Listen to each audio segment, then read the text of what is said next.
In this tutorial, we will explore the concept of functions and how they can be utilized to handle user input effectively. Specifically, we will learn how to define functions that prompt users for input. Explore how to use functions to process user input and produce meaningful output. Gain insight into nested functions and scope in Lua. Our scripts start with the function askName that prompts the user to input their name, reads the input from the console, assigns it to a variable named name, and then returns the value of name.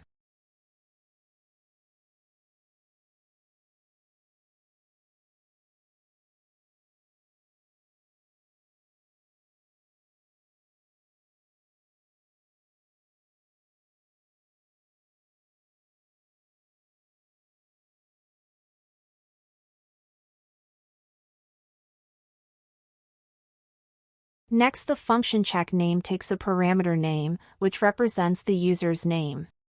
It checks if the provided name is either empty or nil. If it is, meaning the user did not input anything, the function assigns the value stranger to name. After that, it prints a message welcoming the user by their name. In this case, input upper is used to convert the user's input to uppercase letters before passing it to the checkName function. This ensures that the name is displayed consistently in uppercase letters, regardless of how it was entered by the user.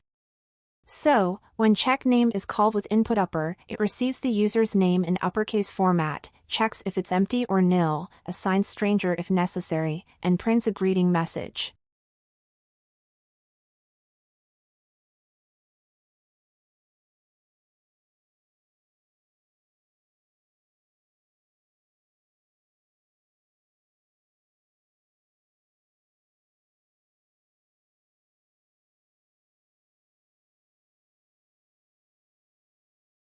The input upper syntax is a shorthand way of calling the upper function on the input string.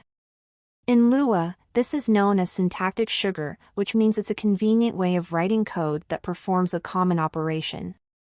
So, instead of explicitly calling string upper input, we can use the input upper syntax, which achieves the same result more concisely. This syntactic sugar enhances readability and makes the code more intuitive, especially for new Lua learners.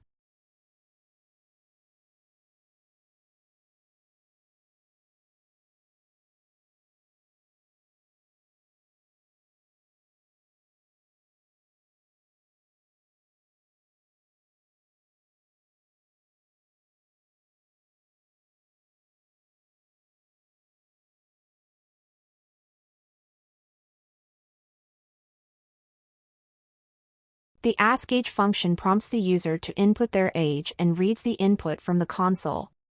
It then checks if the input age is either empty or cannot be converted to a number using toNumber, age equal to nil. If either condition is true, meaning the user did not input anything or the input could not be converted to a number, the function assigns the value unknown to age. If the input is not empty and can be converted to a number, the function converts it to a numeric value using toNumber, age, and assigns it back to age. After handling the input, the function returns the value of age. In the subsequent code, the askAge function is called to obtain the user's age, and the returned value is stored in the variable age. Finally, a message is printed to the console, informing the user of their age.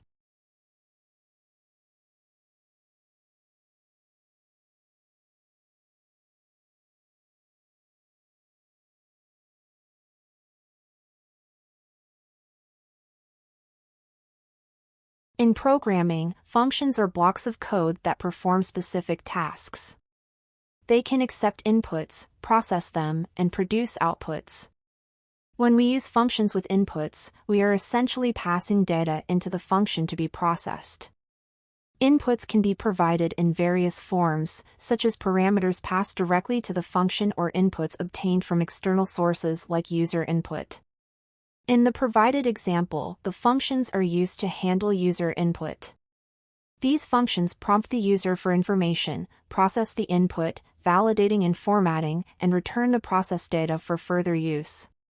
In summary, functions with inputs enable us to create reusable and modular code that can interact with external data, such as user input, to perform specific tasks efficiently. Nested functions are functions that are defined within the scope of another function.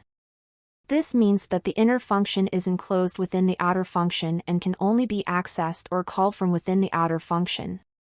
The concept of nested functions allows for modularization and encapsulation of functionality within a specific context. This means that the inner function has access to the variables and parameters of the outer function, enabling it to perform tasks that are related to the outer function's purpose. Nested functions are particularly useful when you need to perform a task that is only relevant within the context of a particular function. By defining the inner function within the scope of the outer function, you can keep your code organized and reduce namespace pollution, as the inner function is only visible and accessible within the scope of the outer function.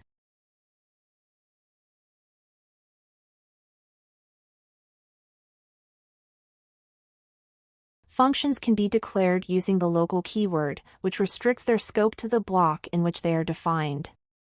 When a function is declared as local, it can only be accessed within the same block of code where it is defined. The use of local functions helps to encapsulate behavior within a specific scope, preventing unintended interactions with other parts of the program. This means that local functions are only visible and accessible within the block of code where they are defined, making it easier to reason about and debug the code. Local functions are particularly useful when you want to define helper functions or utility functions that are only relevant within a specific context. By declaring these functions as local, you ensure that they are not accessible from other parts of the program, reducing the risk of naming conflicts and unintended side effects.